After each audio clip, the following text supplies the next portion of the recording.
ese trato del paciente solamente con el diagnóstico, ¿no? Y no como persona, es parte de esta respuesta, ¿no? Que aparece como la tercera fuerza. Entonces, aparecen enfoques terapéuticos inspirados pues en estos valores humanistas, ¿no? En estos valores humanistas que no buscan otra cosa que respetar la, como dice acá, la dignidad del hombre a través de tres derechos fundamentales. La libertad para expresar emociones, sentimientos, valorizar su cuerpo.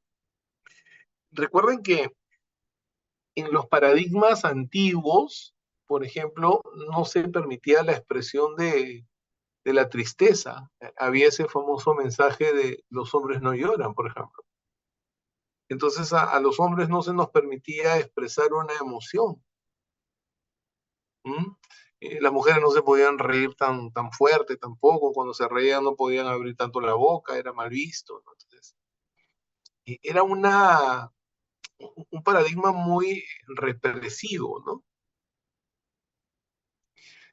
Y cuando acaba la Segunda Guerra Mundial, la, había una crisis en el mundo en relación a la salud mental, con toda la gente que regresa de una guerra que duró, que fue muy larga, ¿no? Entonces, ¿qué pasaba? Que no había muchos especialistas en la época. Entonces, aparecen estos procedimientos terapéuticos, estas alternativas, pero también aparecen como, no solamente como trabajo individual, sino como trabajo grupal. Entonces, la terapia de grupo se convierte en una alternativa de ayuda, ¿no? Empiezan a aparecer, por ejemplo, y hasta el día de hoy, ¿no? Los grupos de autoayuda, por ejemplo, los grupos de ayuda mutua. Entonces, en países como Estados Unidos, por ejemplo, la salud mental hasta el día de hoy es, en muchos casos, es casi impagable, ¿no? Entonces, no hay tanto acceso a la salud mental, es muy costoso, digamos, el proceso terapéutico. Hasta ahora se resisten.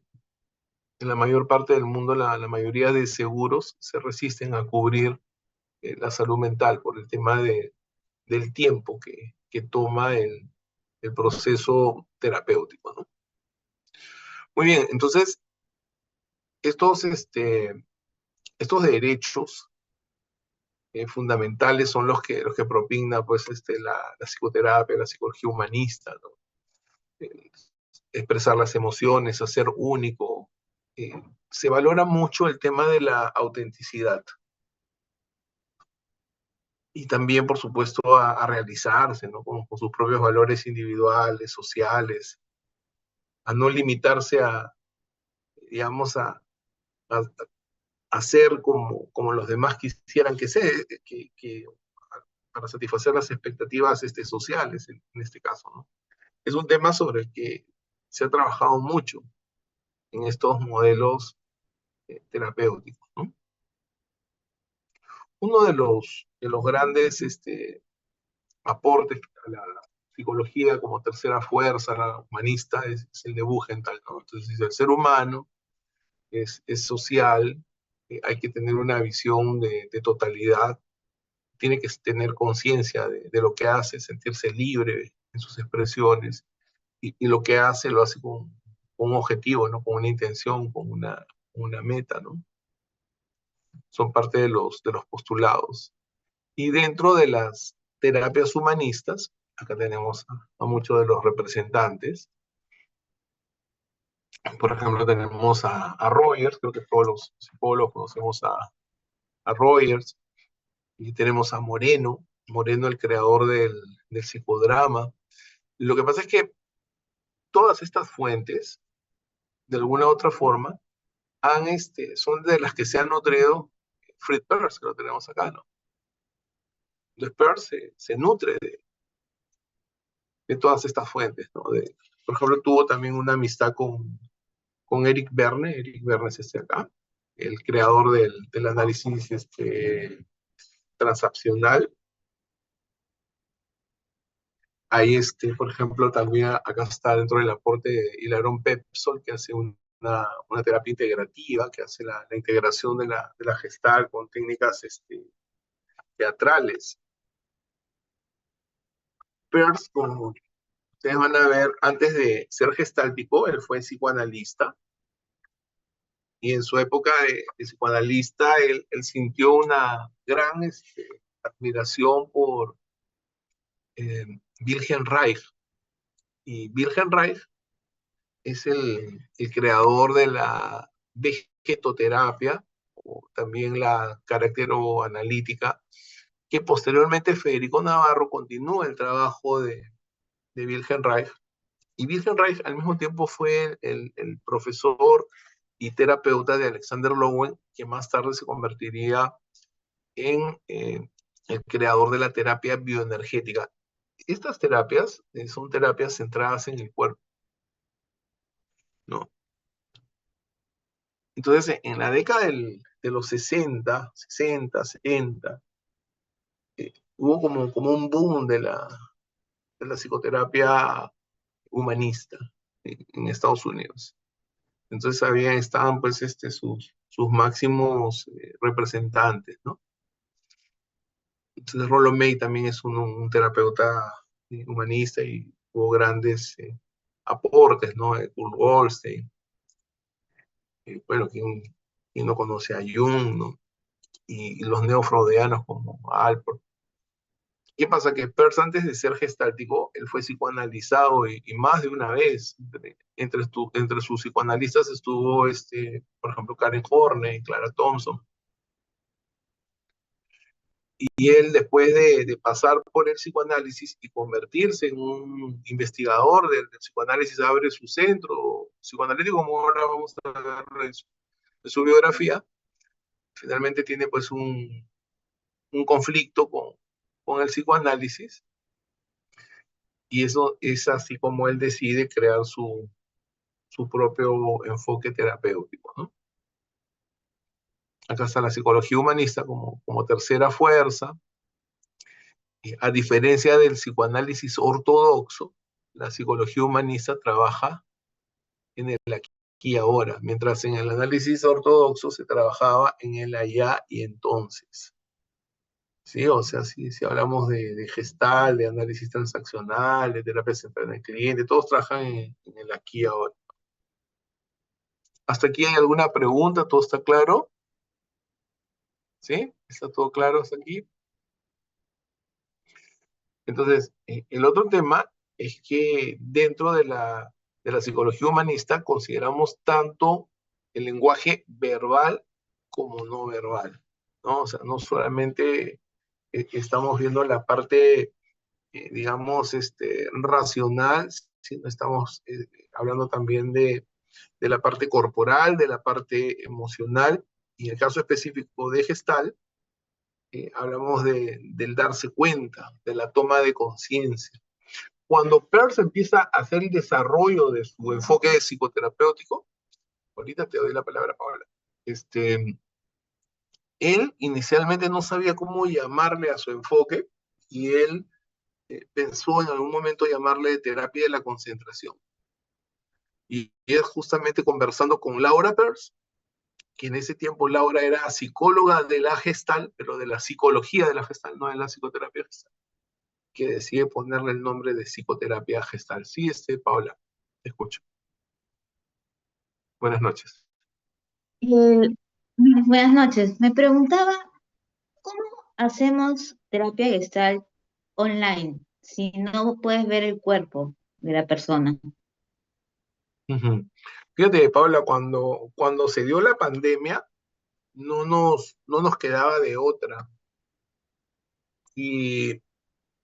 ahí, con el avance tecnológico, tú vas a ver ahora en las prácticas, sí, enfocando la cámara, pues no necesitas ver todo el cuerpo, sino lo que vemos es el proceso, los diálogos, y vemos la emoción. Y aparte, Ujú. eso nos permite trabajar, identificar los bloqueos, ¿no? Y por esa razón, dentro de la formación, es que todo el tiempo procuramos estar con las cámaras encendidas para hacerlo lo más vivencial posible.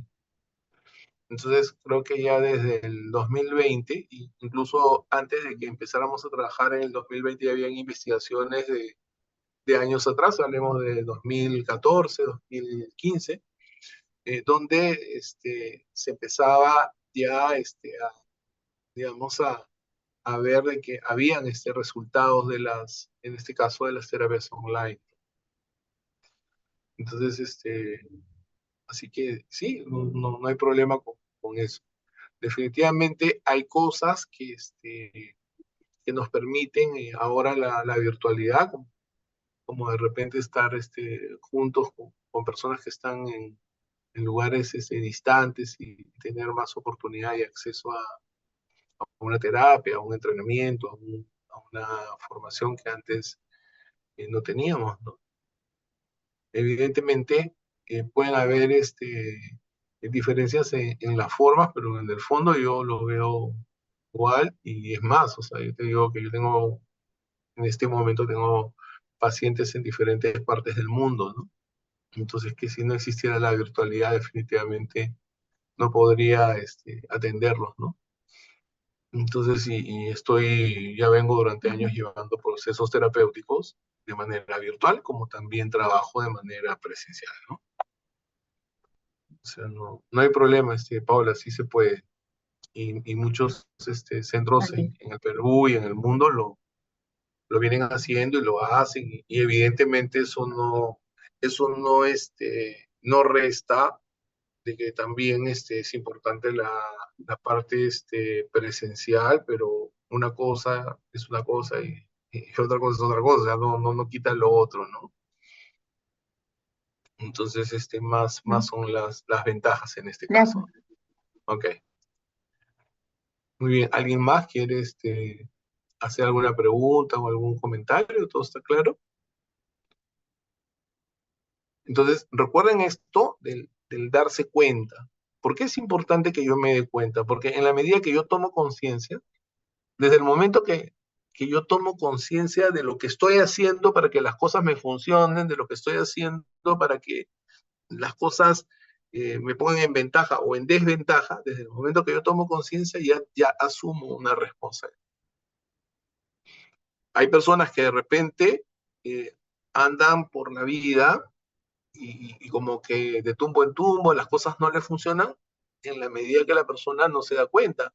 Entonces, en terapia, ¿qué decimos? La persona está ciega. Entonces sigue haciendo lo mismo que hace siempre y no le funciona, la persona no se da cuenta. Por eso que para nosotros es importante que la persona tome conciencia y poner mucho énfasis en el hecho de que la persona asuma su responsabilidad.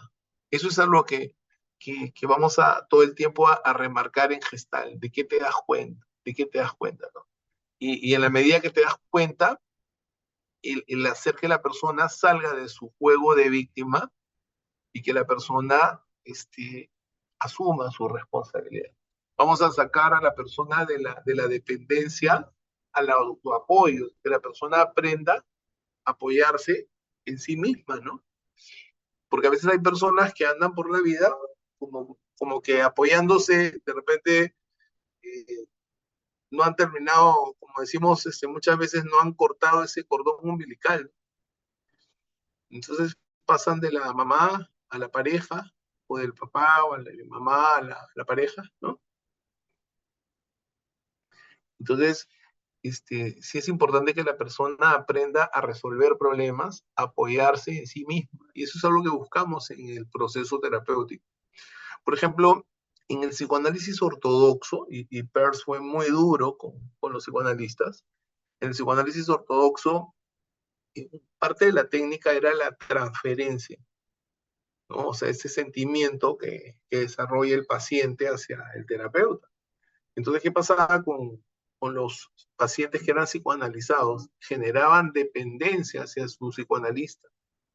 Para nosotros en Gestal, nosotros no buscamos eso, más bien lo que nosotros buscamos es hacer de que el paciente se apoye en sí mismo, que el paciente sea autónomo, que sea independiente. Y para eso lo que Peirce recomendaba era frustrar al paciente, no salvarlo, sino hacer de que el paciente tome decisiones, asuma su responsabilidad, resuelva problemas, ¿no? Ahora, el estilo de Fritz Perls era un estilo confrontativo, ¿no? O sea, era el de la confrontación. Y acá viene, fíjense, tomen nota de esto, ¿no? O sea, cuando el problema es intrapersonal, acuérdense, y cuando el problema es interpersonal. Interpersonal es cuando yo tengo una dificultad con otra persona. Ese es inter, ¿no es cierto? Una persona contra otra persona. Dos personas que se enfrentan. Es inter, ¿correcto? Pero cuando es intra, es una parte de mí contra otra parte de mí. O sea, las dos partes están en mi cabeza.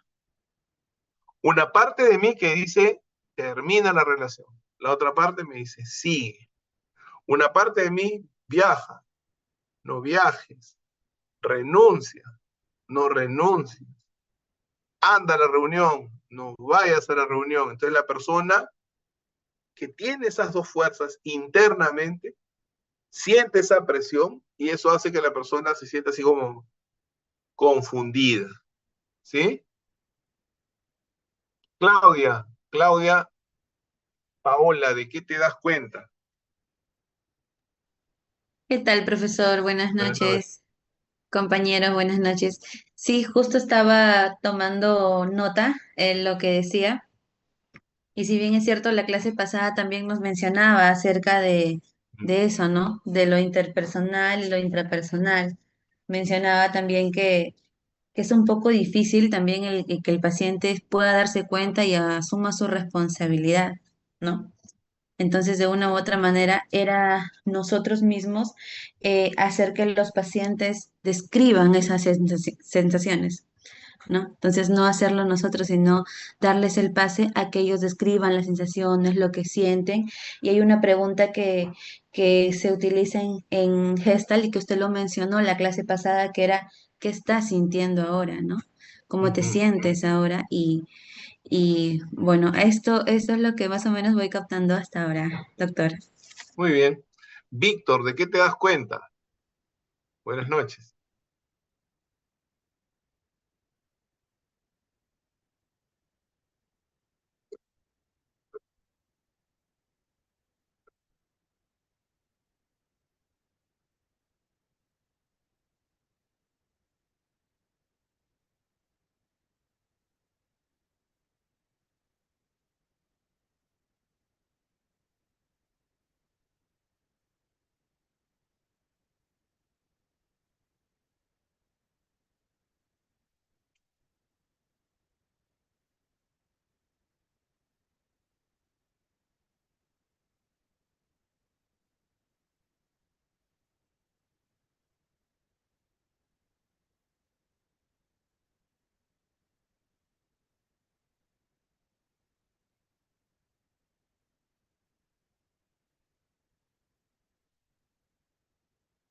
Claro.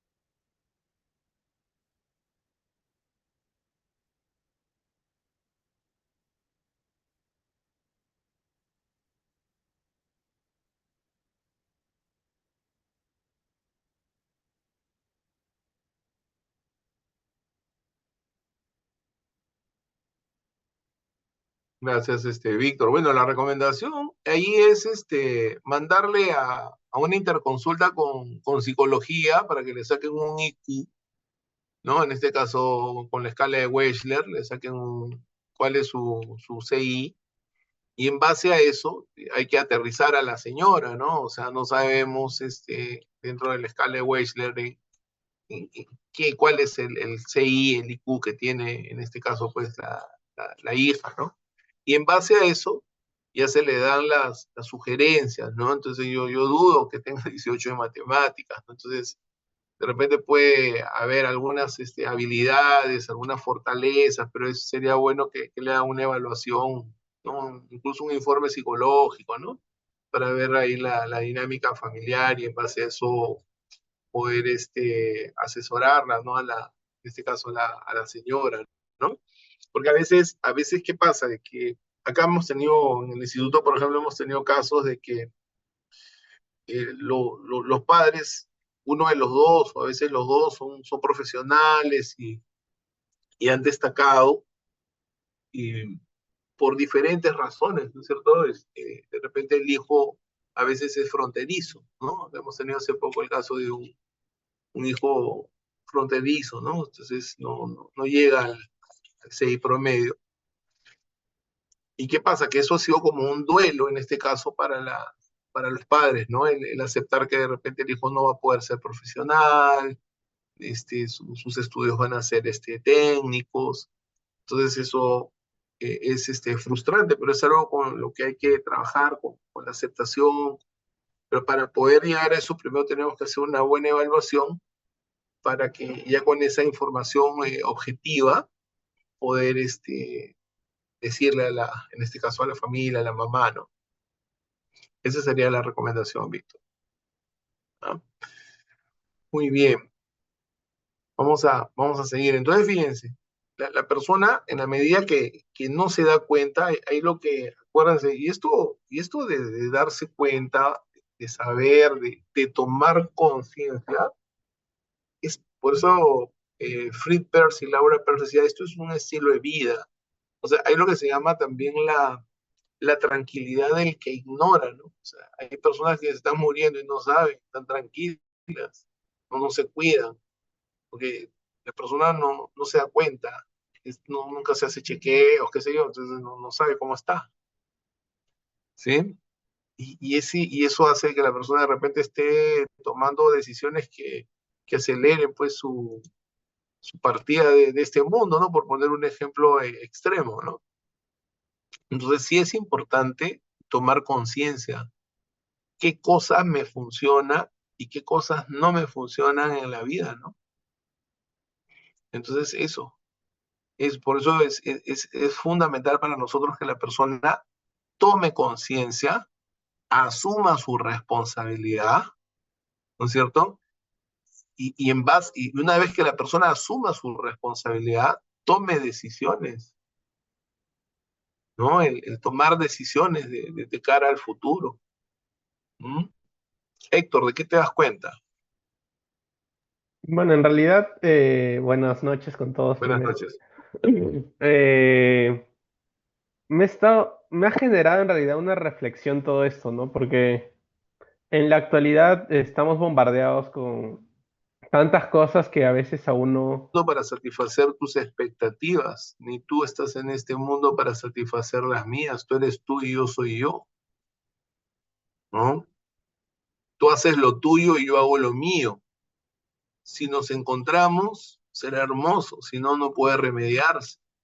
Entonces, el salir de esa zona de confort donde estamos actuando como dice el dicho, como Vicente, que hace lo que dice la gente, ¿no? Entonces, el estar actuando para los ojos de los demás, en esa búsqueda de reconocimiento, en esa búsqueda de like en este caso, ¿no? Entonces, Peirce lo que hacía era frustrar, era provocador, frustrador, confrontador, ¿no? Confrontaba a lo neurótico, provocaba a sus pacientes.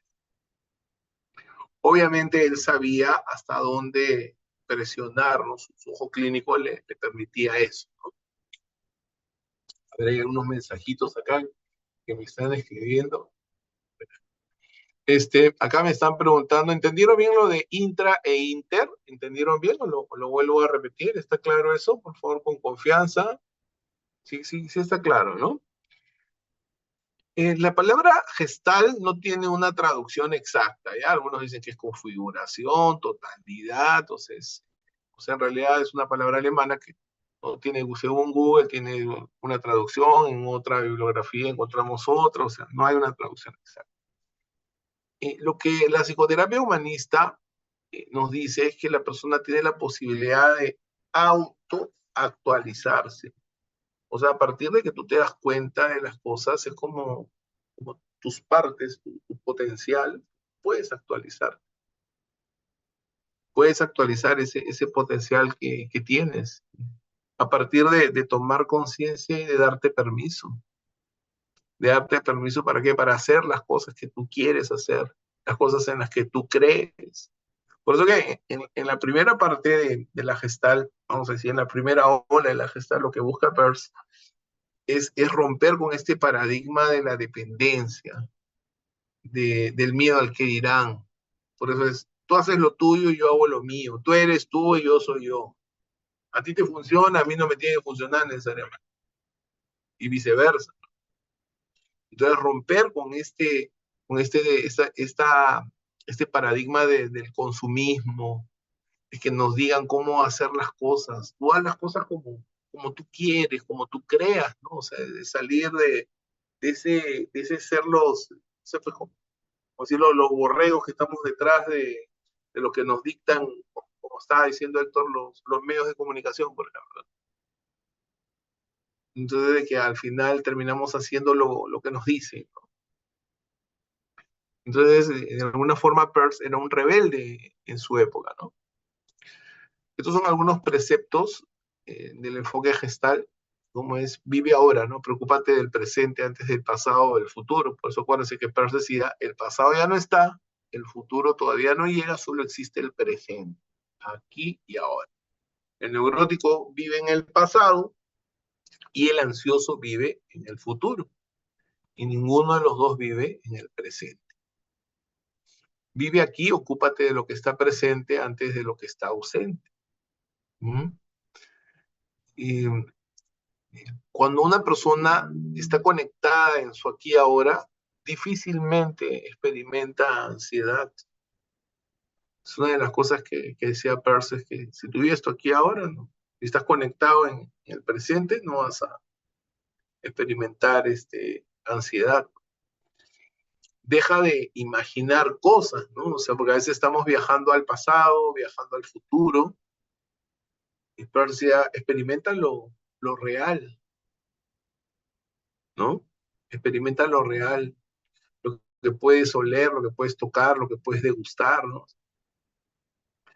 Deja de pensar en cosas innecesariamente, ¿no? O sea, gusta y mira, o sea, también hablaba Peirce de este rumiar cognitivo.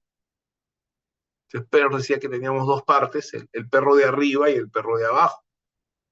Dice, eran como dos perros que están ladrando en la cabeza. Entonces el perro de arriba te dice, no sé, pues mañana me levanto temprano. El perro de abajo dice, sí, mañana nos levantamos temprano, y el día siguiente te levantas más tarde, ¿no? O sea, en ese diálogo interno no hay un cambio. Lo que sí hay es lo que Peirce le llamaba el juego de autotortura, ¿no? Como que el perro de arriba te dice, ¿sabes qué? Nadie te va a querer, no te va a salir bien. Y el perro de abajo, como es sumiso, dice, sí, pues tienes razón. Y el perro de arriba empieza a reclamar, ¿no? También le dice el mandón, y el perro de abajo el mandado, ¿no? ¿Y por qué no le dijiste lo que le tenías que decir a esa persona? ¿Por qué te dejaste? ¿Ah? Otra vez te lo van a volver a hacer. ¿Para qué le prestaste? ¿Y tú por qué te quedas callada?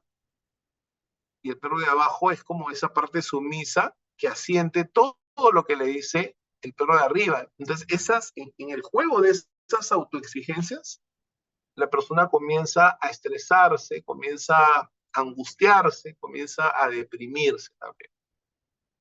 Alessandra, ¿de qué te das cuenta?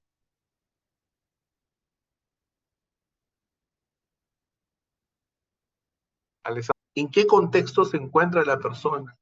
Y si de repente por viajar al futuro o por viajar al pasado, se está perdiendo la posibilidad de disfrutar de esa situación. ¿Sí? ¿Se entiende hasta ahí? Por favor, con toda confianza pregunten y repregunten, no hay ningún problema, ¿no? Para eso es. Cintia, ¿de qué te das cuenta?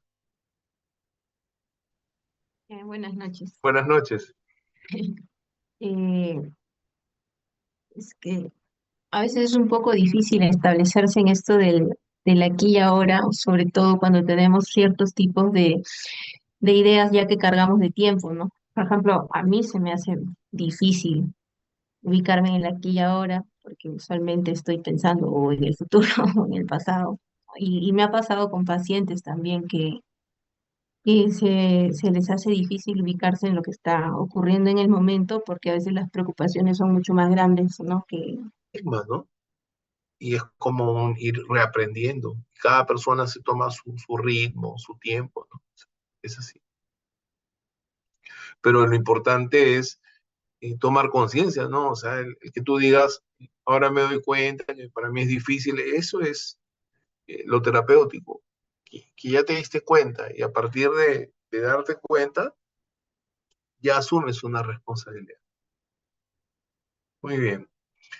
Yo decía, en vez de manipular, explica, expresa, ¿no? O sea, no justifiques, di lo que piensas, lo que sientes, ¿no? O sea, por ejemplo, y esto es un paradigma que nosotros tenemos como, en este caso, como peruanos, ¿no? O sea, todos somos peruanos acá en el grupo, o hay alguien que no sea peruano. Y de repente los peruanos más, ya, o sea, por ejemplo, en otros países, sin ir tan lejos, los argentinos, por ejemplo, son más directos. Eh, los españoles también son bastante directos. Tenemos una tendencia a edulcorar las cosas, ¿no? O sea, ponte un escenario en el que viene alguien y te pide algo y tú se lo puedes dar, pero no se lo quieres dar. ¿Cómo le dices? ¿No te lo quiero dar? O le dices, no puedo, de repente, y va desde un aprendizaje desde niño, ¿no? No puedo porque mi mamá no quiere que preste, o mi papá no le gusta que yo preste. O sea, dando una justificación. ¿Te das cuenta? O sea, como que todo el tiempo estamos justificando. O sea, estamos dando una explicación a todo. Y como que vivimos dentro de un paradigma donde se ha normalizado el dar explicaciones. Y como que andamos dando muchas veces hasta explicaciones sin que se nos pida. ¿Y qué dice Peirce? No tienes que dar explicaciones, asume tu responsabilidad. Incluso asume la responsabilidad de que, no sé, llegaste tarde, de que no lo has hecho, de que se te rompió. ¿Sí? Explica, explica lo que piensas, lo que sientes. Entrégate al dolor de la misma manera que te entregas al placer. ¿Ah? ¿Qué dicen de esto? A ver, me gustaría escuchar sus comentarios. ¿Mm? ¿Quién quiere comentar? A ver, ¿cómo Profesor, sería esto? dentro, ¿no? Es como que este puñito se va haciendo más grande, más grande, más grande, más grande, ¿no es cierto? Entonces, nos cuesta mucho entregarnos al dolor de la misma manera en que entregarnos al placer. Y algo que comentaba la compañera aquí, y justo hacía una reflexión acerca de lo que usted mencionaba, el estar en una fiesta se nos hace olvidarnos muchas veces de lo que va a pasar mañana o lo que ya pasó. Nos centramos y vivimos el momento a cuando estamos pasando por una difícil situación o cuando tenemos que presentar alguna actividad, estamos pensando en lo que tenemos que hacer, cómo lo vamos a hacer y todo ello. Entonces, más o menos yo entiendo, profesor, esta parte, ¿no? Muy bien. Paola, levantaste la mano. Sí, las ideas me parece son bastante parecidas a muchas ideas del budismo, ¿no? La del aquí y ahora, la de entregarte al dolor de la misma manera que al placer, ¿no? O sea, entregarte, no querer evitar el dolor y buscar el placer, sino entregarte a ambos de la misma manera, ¿no? Me parecen que las ideas son parecidas a las del budismo. Son las mismas, Paola, porque de hecho Fritz Perls toma muchas cosas del budismo zen. O sea, hay una influencia Ujú.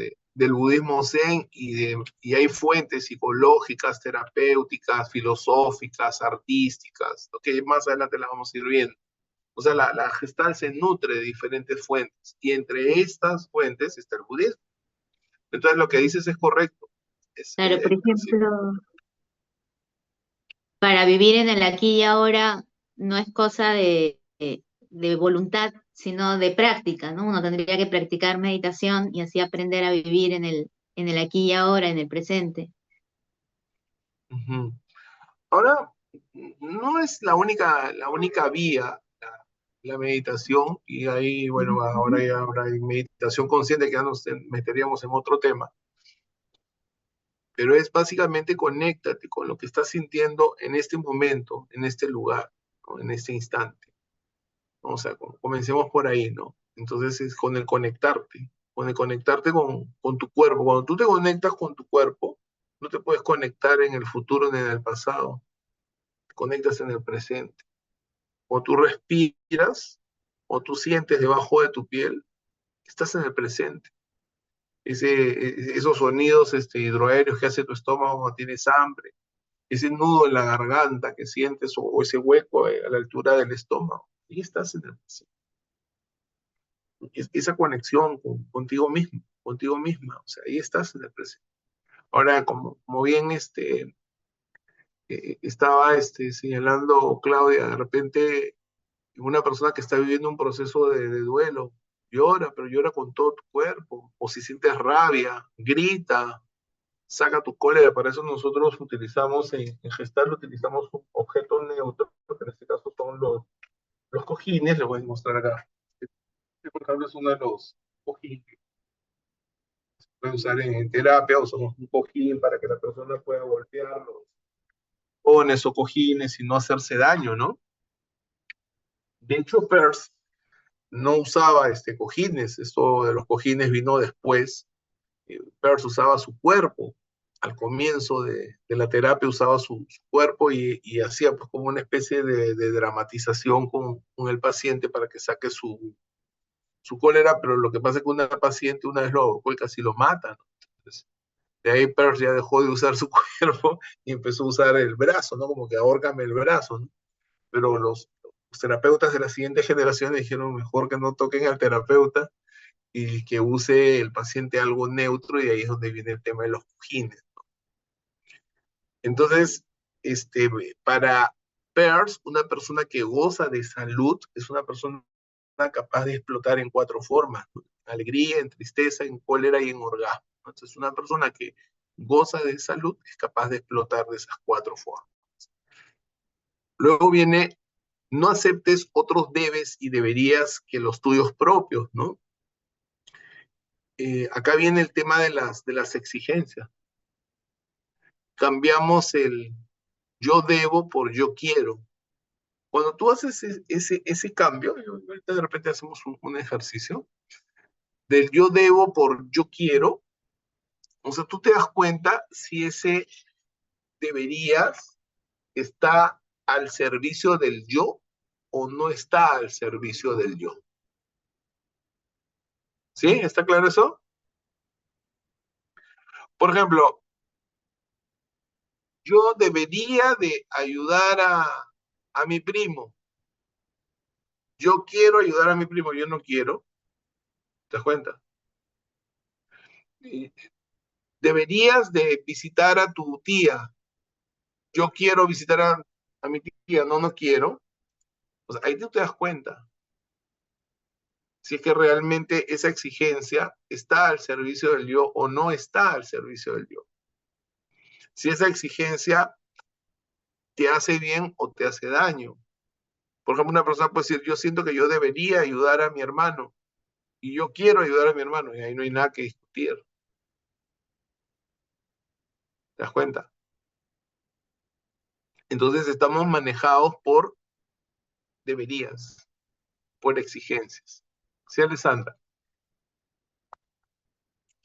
Sí, disculpe, y estaría mal si es que de repente por ahí surge el pensamiento de que yo no quiero ayudar a mi hermano o a algún familiar, porque muchas veces pues también nos encontramos en una situación donde de repente el entorno, la sociedad siempre nos ha estado llevando a ello, ¿no? O sea, no vas a hacer, mira qué falta de empatía tienes, que cómo vas a olvidarte de tus familiares y todo, y hasta qué punto también, porque muchas veces cuando de repente algún familiar o algún amigo muy cercano, tú les expresas directamente que la verdad es que no quieres, lo toman como algo malo, ¿no? O sea, mira, tú eres una mala persona, bajo su concepción, claro, claro está, ¿no? Pero, o Ujú. sea, te empiezan a establecer esas etiquetas y es ahí donde uno de repente se pone en la premisa de debes y deberías, pero al exteriorizarlo o simplemente al expresar ya a la otra persona, como te limitas a ello, y ya no es que tú actúas en base a ello, ¿no? Claro, o sea, por eso te digo, o sea, acá, cuando tú dices yo prefiero, yo elijo, yo quiero, y ya la cosa cambia, porque si tú eliges, tú prefieres, tú quieres, o sea, tú estás asumiendo tu responsabilidad. En cambio, si tú haces las cosas porque debes, sientes que debes hacerlas, y sin embargo tú no eliges, tú no quieres hacerlas, eso te va a generar tensión, te genera malestar, así como, pucha, yo no quiero estar acá, pero yo debo estar acá. Y yo solo digo, y no me queda de otra, pero yo mismo me podría preguntar, no me queda de otra. Si no quiero estar acá, ¿qué hago acá? ¿No? ¿Qué me impide irme? ¿Te das cuenta? Entonces lo que buscamos es que la persona se sienta libre, se haga cargo, ¿sí? Que se haga responsable, que asuma su responsabilidad. Claro, ¿Mm? y por ejemplo ahí lo relaciono con parte de lo que usted mencionó, al hecho de que nosotros tendemos a tratar de decorar las palabras, ¿no? O sea, no ser directo, simplemente decir no quiero, ¿no? Sino también tratar de dar una justificación previamente a ello para quizás inconscientemente tratar de justificarnos también nosotros y de repente tratar de evitar a que la otra persona lo tome como, ay, que eres una persona muy fría o eres poco interesado en los demás. Pero eso es lo que justamente para eso Percy hizo la primera oración. Por eso tú haces lo tuyo, yo hago lo mío, no estoy aquí para llenar tus expectativas, tú no estás para satisfacer la mía. O sea, eso es justamente esa primera oración, lo que busca es romper con todo eso, con ese tema de estar viviendo para satisfacer las expectativas de los demás, ¿no? De que la persona realmente se sienta en la libertad de hacer lo suyo, ¿no? Y bueno, sí, pues hay gente que no le va a gustar, de todas maneras. Y sí, te van a decir, pero tú ya deberías. Y todo el tiempo nos están diciendo, tú ya deberías de casarte, o ya deberías tener un hijo, o ya deberías, eh, no sé, haber terminado, o ya deberías haber hecho tal cosa, tal otro. O sea, todo el tiempo están ahí, hasta donde lo permitas. Paola, ¿querías decir algo? No, ya se había hecho muy larga la discusión. Era Ok, solo, sí, era más de... ¿no? Vamos a hacer un ejercicio para reforzar esta parte de los deberías en Gestalt, que más adelante lo vamos a ver como introyectos. Vas a anotar 5 deberías, ya, vas a anotar 5 deberías, ¿sí? Esos 5 deberías, luego los vas a reemplazar por una versión donde diga elijo, prefiero y necesito o necesito. Por ejemplo, yo debería levantarme temprano. Yo lo puedo cambiar por yo prefiero levantarme temprano, o yo elijo, o yo necesito levantarme temprano. ¿Te das cuenta? Pero vas a ponerte así, 5 deberías, ¿ya? 5 deberías y los vas a reemplazar y vas a tomar conciencia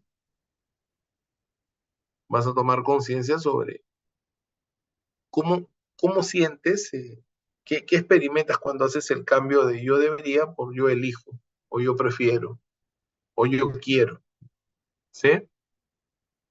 Vamos a hacer, a ver, eh, cuatro grupos, cuatro grupos, cuatro grupos de cuatro grupos de cuatro personas, va a haber un representante por grupo, y ahí en el grupo van a compartir sus deberías, y esta persona va a ser el portavoz del darse cuenta del grupo. ¿Sí? ¿Está claro? Voy a darles 15 minutos para que ustedes puedan compartir, y al regresar, ese representante va, por lo menos un par de diapositivas puede hacer para exponer no me van a decir, por ejemplo, el darse cuenta de Cintia, el darse cuenta de Norma, el darse cuenta de Valeria, no, así no, sino en el grupo nos hemos dado cuenta en general, nos hemos dado cuenta de esto, en función de cuáles son los deberías, cómo cambia cuando yo pongo yo elijo, cuando pongo yo quiero, ¿ya? ¿Está bien? Forman los cuatro grupos, Mónica, por favor.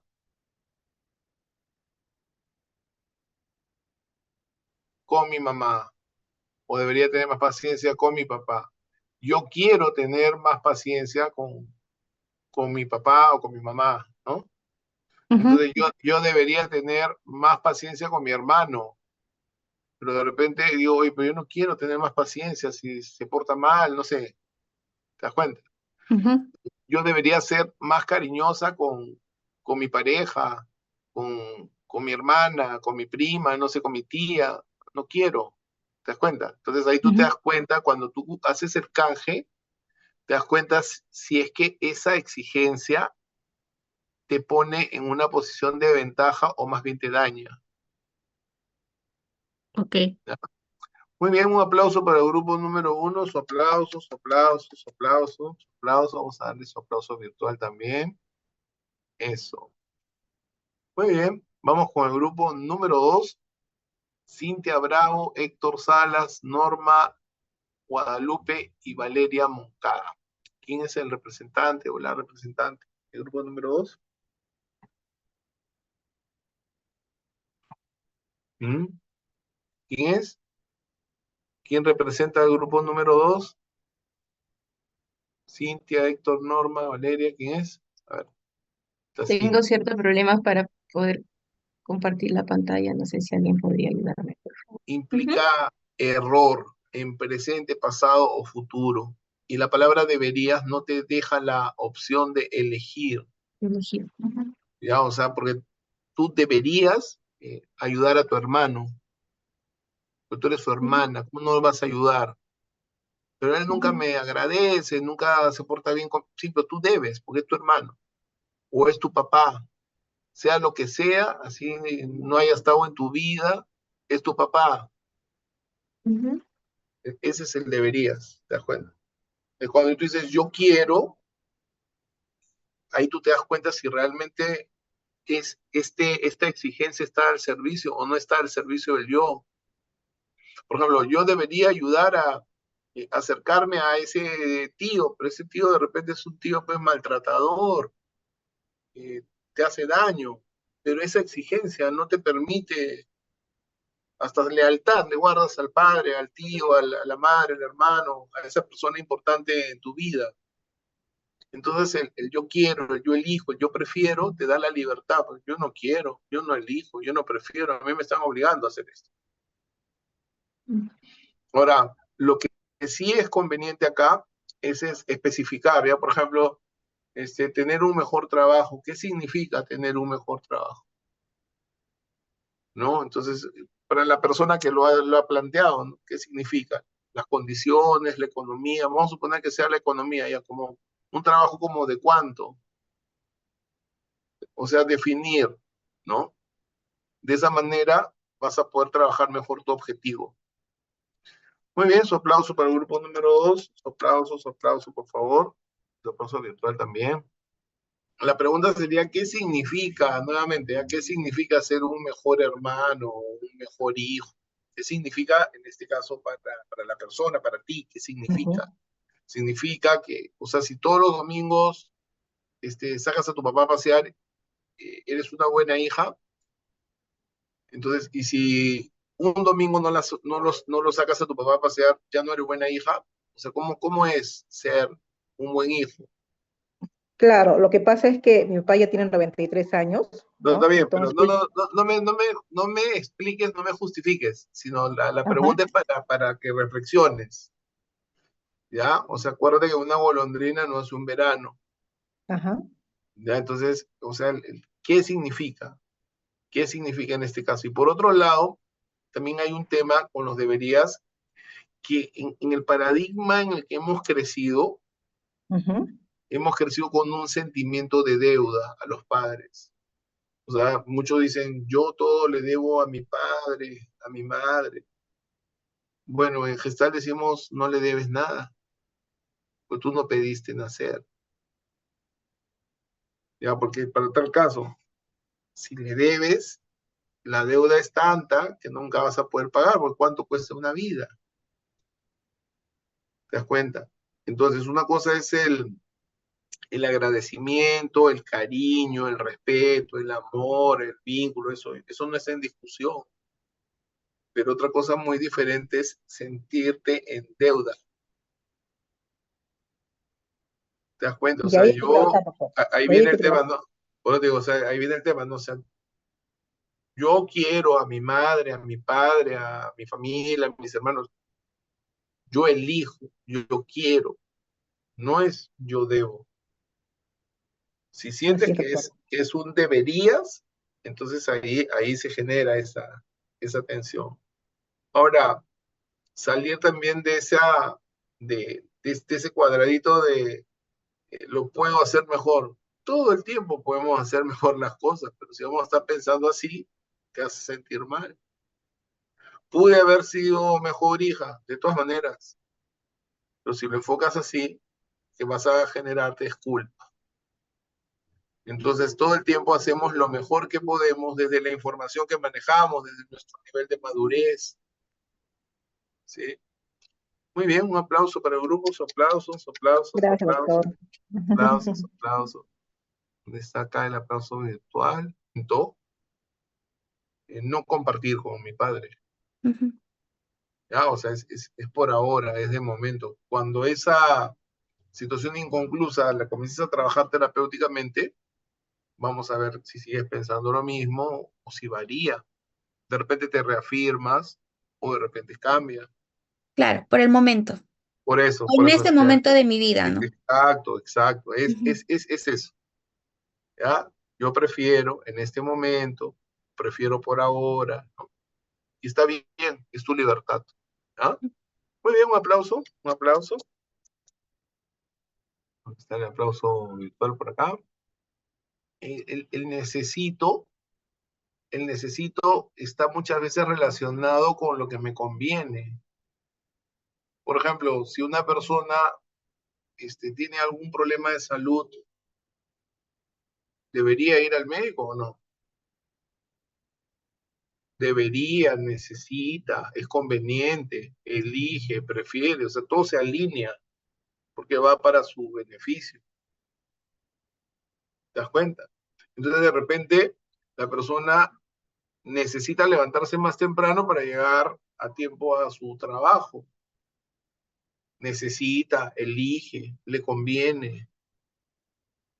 O sea, hay deberías que se pueden alinear, pero la idea de reemplazar es para que te des cuenta si realmente, por ejemplo, debería de ir donde a la reunión que me ha invitado mi amiga, pero es una amiga envidiosa, que cada vez que voy reniego. Necesito ir, quiero ir, ¿te das cuenta? Entonces ahí eso te permite analizar, reflexionar sobre si realmente quieres ir, te conviene ir. ¿Mm? Por ahí va el tema ese, claro. No sé si quedó claro. ¿Ah? Sí, sí, o sea, no me quedó tan claro porque es como que yo siento que el necesito es como que no se puede alinear tanto a las necesidades, porque siento que es como más un mandato, como el deberías, pero Pero claro, pero por ejemplo, ¿tú necesitas respirar o deberías respirar? necesito. ¿Y eso es un mandato o qué? ¿O es una necesidad? Ujú. Necesitas tomar agua, necesitas dormir, ¿te das cuenta? O sea, hay cosas que sí necesitas hacer y que la idea es alinearlas. O sea, o sea, de repente el tomarla como una exigencia puede sacar una parte rebelde, ¿no? Pero la idea, por eso están las alternativas. De repente tú puedes decir, a mí me resuena mejor, yo elijo. Dale con eso. Si yo lo planteo como necesito, me sale mi clara rebelde, entonces lo planteo como yo quiero, yo elijo, eso me funciona. Y de eso se trata, Clara, de que tú vayas procesando qué es lo que funciona contigo, qué es lo que está bien para ti. ¿Sí? ¿Ahora sí? Muy bien. Listo, vámonos con Peirce. A ver, vámonos con Fritz. A ver, bueno, ya les había mencionado de que la psicología de la Gestalt no es lo mismo que la psicoterapia Gestalt. Acá están Wertheimer, Kohler y Kafka. Ellos son los psicólogos alemanes de la psicología de la Gestalt. Esa psicología de la forma, de la proximidad, de los estudios con pacientes. Y estos psicólogos trabajaban con Laura Posner, que después se convierte en Laura Peirce, la esposa de Fritz Peirce. Entonces, y acá está justo lo que preguntaba y mencionaba hace un momento Paola, lo de la filosofía Zen, ¿no? La filosofía Zen, o sea, la terapia gestal tiene una influencia de la terapia existencial, tiene influencias del budismo Zen, ¿no? Y bueno, una vez que se funda la terapia gestal, empiezan a abrirse centros en diferentes partes del mundo, ¿no? A ver, vamos ya con... Acá están los primeros representantes, ¿no? del modelo, que son principalmente Fritz Perls. Paul Goodman lo ayudó, por supuesto, a hacer la parte teórica, y hay aportes indiscutibles de Laura Posner, ¿no? O sea, en un primer momento ellos trabajan juntos, posteriormente se separan, ¿no? Como más adelante también vamos a ver cómo se separa Laura de Fritz, y empiezan a trabajar con estilos diferentes, y la Gestalt sigue creciendo, ¿no? Ya se vuelve imparable en el mundo. Pero vamos a conocer un poquito al creador, al fundador, al hacedor principal, que es Fritz Perls, y vamos a ver su historia, ¿no? ¿Quién es Fritz Perls? Era una persona que generaba, perdón, era una persona que generaba sentimientos como encontrados, ¿no? Porque, o sea, como dicen acá, ¿no? O sea, es un filósofo, es un sabio, es un gurú, pero al mismo tiempo es un demonio, es terrible, o sea, una persona eh, confrontativa, histriónica, ¿no? Toda la primera parte de su trabajo, Peirce era una persona provocadora, ¿no? Frustraba a los pacientes. Recuérdense ustedes que cuando la terapia gestal aparece, no existía pues el internet, no había transmisiones en vivo, no había nada de todo lo que hay ahora, ¿no? Entonces, ¿qué es lo que hacía Fritz Perls? Lo que hacía era viajar por todo Estados Unidos, difundiendo su modelo, ¿no? Es la forma como lo hacía, ¿no? Fritz Perls era judío y tuvo problemas toda su vida con su padre, ¿no? O sea, era un padre conservador, una familia judía conservadora, y un padre muy crítico, duro, un padre, como dicen, encantador, seductor, pero también colérico. Tuvo una relación muy difícil con la figura paterna, lo cual lo hizo a Peirce una persona, pues, que tenía ciertos problemas con la autoridad, ¿no? Por eso Peirce era confrontador, provocador, ¿no? Era como buscar, según desde una mirada psicoanalítica, como un buscar enfrentarse con su padre, ¿no? Su madre era una practicante, una judía practicante, o sea, que respetaba las tradiciones como el kasher y el ritual del sabbat, ¿no? O sea, el kasher tiene que ver con cuando una persona es una persona que practica el judaísmo, o sea, una judía ortodoxa. El kasher tiene que ver con los alimentos, ¿no? O sea, hay alimentos que ellos no pueden comer, por ejemplo, no comen conejo, no comen cuy, por decirte, ¿no? Este, no comen pulpo, no, o sea, mariscos. Son los días sábados, ellos no utilizan, por ejemplo, la luz, no pueden trabajar. Hace muchos años yo tuve en formación una persona judía ortodoxa, estamos hablando hace más de 15 años, y en esa época las formaciones que eran presenciales eran los sábados, y ella para poder ir a la formación tenía que irse al instituto caminando desde su casa, no podía usar vehículos. ¿Ya? Entonces la formación la hizo caminando, ¿no? O sea, sí podía, por ejemplo, de acuerdo a sus creencias, si se encontraba con alguien en el camino, la podían jalar, pero ella no podía tomar un taxi o un micro, ¿no?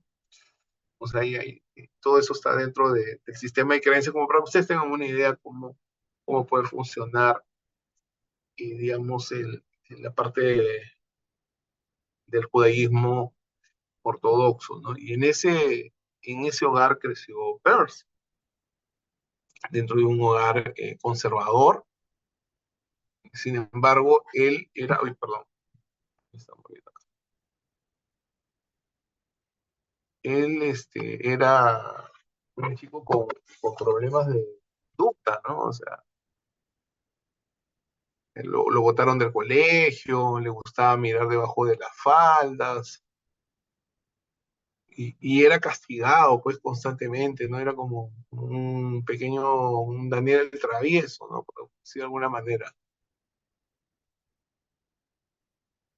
Él se buscó su propio colegio. A la mamá de Peirce le gustaba el teatro. De ahí le viene a él la pasión por el teatro. Y de hecho, en la terapia gestal hay muchas técnicas teatrales, ¿no? O sea, la misma silla vacía tiene que ver con la dramatización, ¿no? Él, aunque Peirce no era ha sido más de admitir, rescata muchas cosas tanto de Eric Verne, del análisis transaccional, como también del psicodrama de Moreno, ¿no?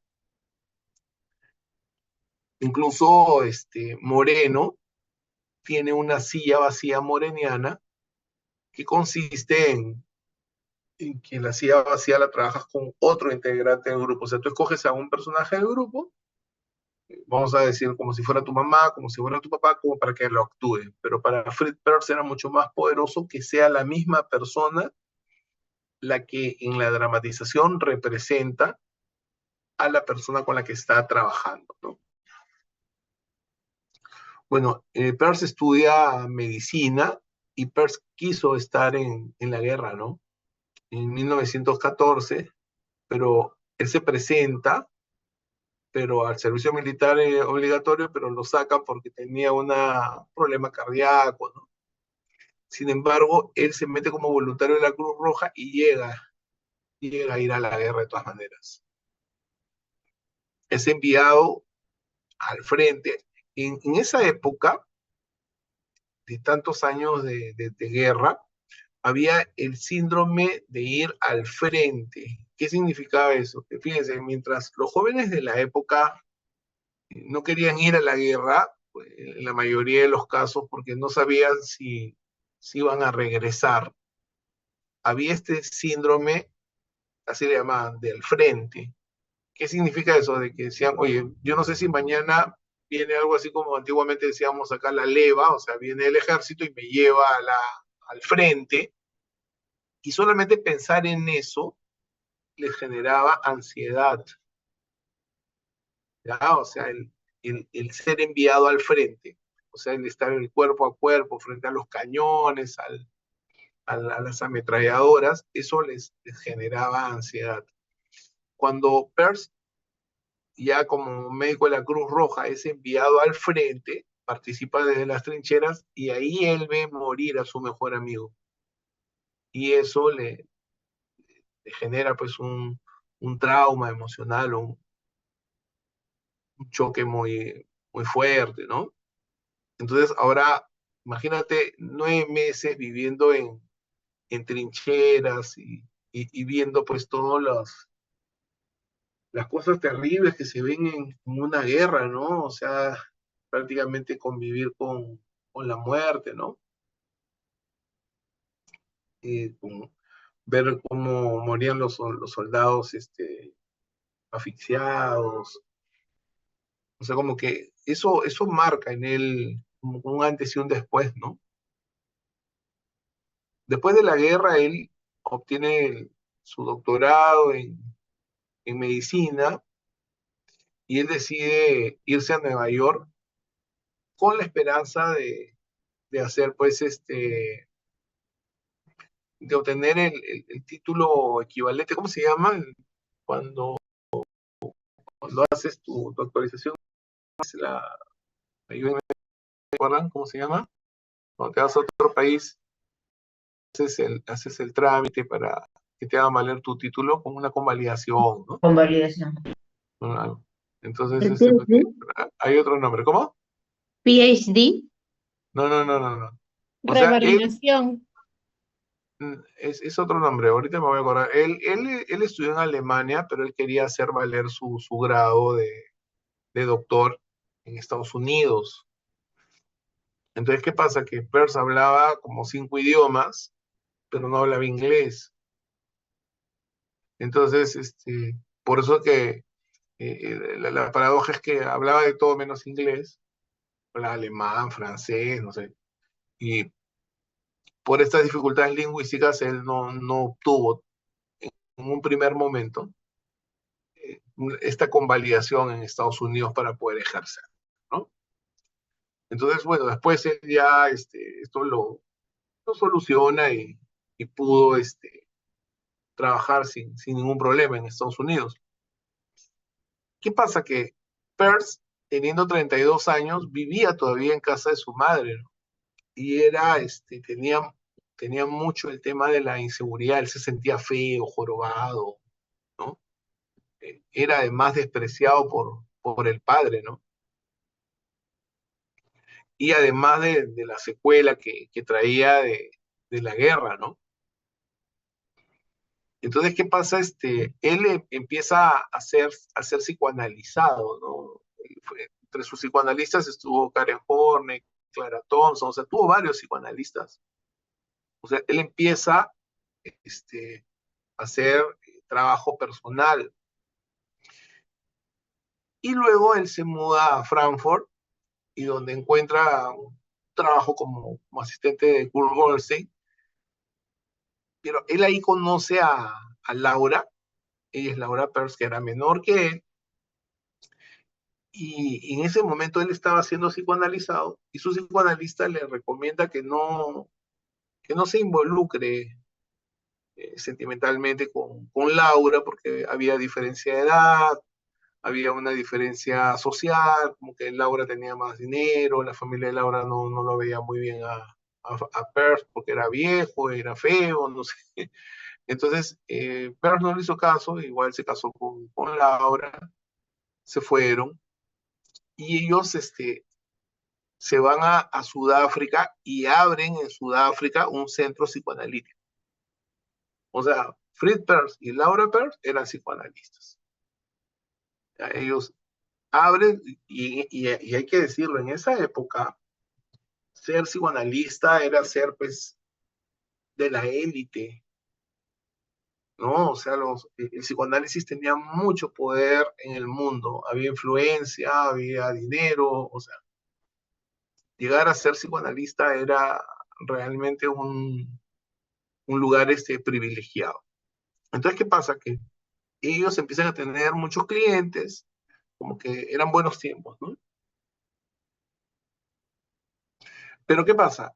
Que Peirce empieza a preparar un trabajo como para, digamos, ayudar a que la corriente psicoanalítica se fortalezca. Habían cosas con las que él ya no estaba muy de acuerdo dentro del psicoanálisis ortodoxo. Y hubo un congreso internacional de psicoanálisis en Praga, y donde él presenta sus escritos, pero en esa época Sigmund Freud era pues un terapeuta, no sé, pues enorme, ¿no? O sea, era el creador pues del psicoanálisis, era como un dios, ¿no?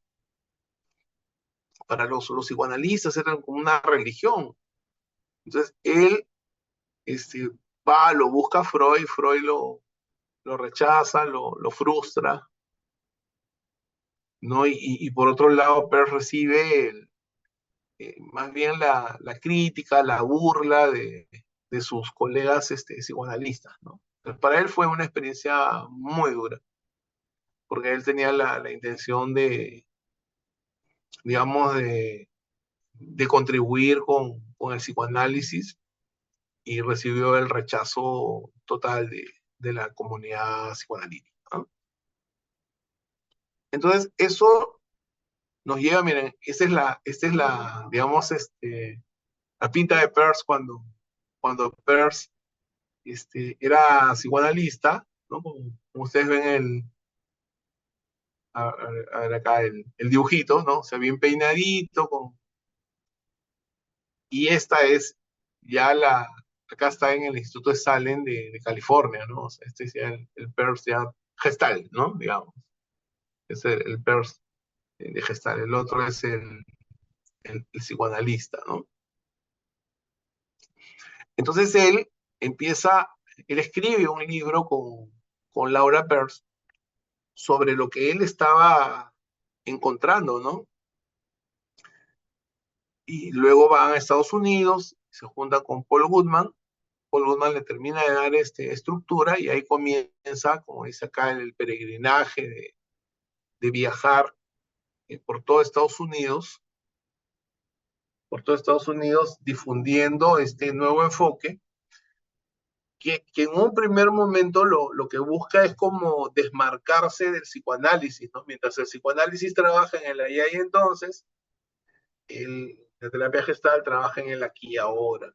Mientras el psicoanálisis no trabaja con el contacto, la gestal sí trabaja con el contacto. Ahora, era una época donde se trabajaba con drogas psicodélicas, ¿ya? O sea, era la época del hipismo, y por ejemplo, incluso acá en nuestro país, y esto invito a que los psiquiatras del grupo les pregunten, pero a psiquiatras que tengan más de 60 años, se hacían viajes de LSD. O sea, no se sabía en esa época que el ácido lisérgico podría psicotizar a una persona. En esa época no se sabía. Entonces los residentes de tercer año pasaban por una especie de ritual donde tenían que consumir LSD para probar los efectos. Pero en esa época se desconocía de que el LSD, si la persona tiene algún gen psicótico, lo puede activar. Entonces, era la moda, ¿no? Es como decir, en esa época también estaba la moda del consumo tanto de marihuana como de tabaco, en la época del hipismo. Y en esa época no se sabía lo que ahora se sabe, que el tabaco da cáncer. Entonces en esa época la gente fumaba, acuérdense, bueno, muchos de ustedes son muy jóvenes, O sea, en esa época se fumaba dentro de los cines, se fumaba en los microbuses, se fumaba en los colegios, o sea, cosas que hoy en día son impensables, ¿no? Pero en esa época, por ejemplo, un profesor de primaria fumaba frente a los niños, ¿no? O sea, muchas cosas que no se sabían. Estamos hablando hace más de 40 años. En la televisión salían propagandas del cigarro, ¿no?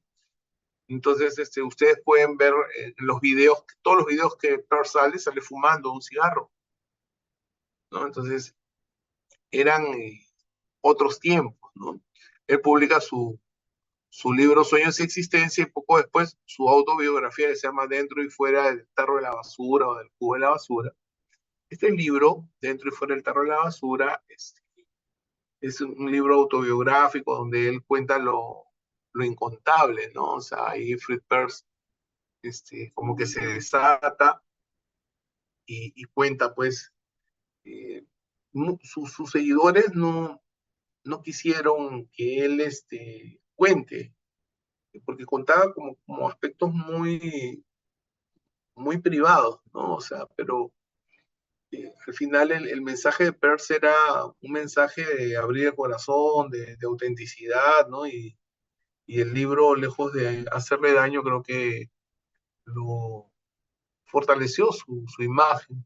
En el camino él se separa de Laura Peirce, se separan no solamente como pareja, sino se separan también en el estilo terapéutico. El estilo de Peirce inicialmente era más centrado en la expresión de emociones, era más confrontador, era más provocador. Laura era más relacional, más vincular, más de una sesión de repente más que tranquilamente podría ser también a través del diálogo y no necesariamente con expresión de emociones. Y también se separa de Paul Goodman, no se pelea además con Paul Goodman, y una pelea que no llega a resolverse. Con Laura, a pesar de las diferencias, y cada uno como que abre su propio centro y empieza a tener estilos diferentes de trabajo. ¿Por qué les digo esto? Porque es parte del legado que deja la Gestalt los fundadores y es parte de lo que se vive hoy en día. O sea, hoy en día, hoy por hoy, no todos los gestaltistas del Perú ni del mundo necesariamente trabajamos igual. O sea, tú puedes decir, yo estudio un gestal y te encuentras con otro gestal y no necesariamente pueden, de hecho que hay principios que son los mismos, pero no necesariamente el estilo es el mismo, no porque uno sea mejor o peor, simplemente es diferente. Por ejemplo, el estilo de Laura estaba más hacia, hacia lo relacional, hacia ese procesar a través de la palabra, del encuentro. El estilo de Peirce era más explosivo, más de emociones. Y eso le cuestionaba, por ejemplo, a Paul Goodman, porque Paul Goodman decía al final, lo que estás haciendo es un show y no estás haciendo dónde está la parte existencial, y esa era parte de la discusión de ellos, ¿no? Muy bien, antes de terminar, vamos a hacer una rondita del darse cuenta. Vamos a comenzar con Marta.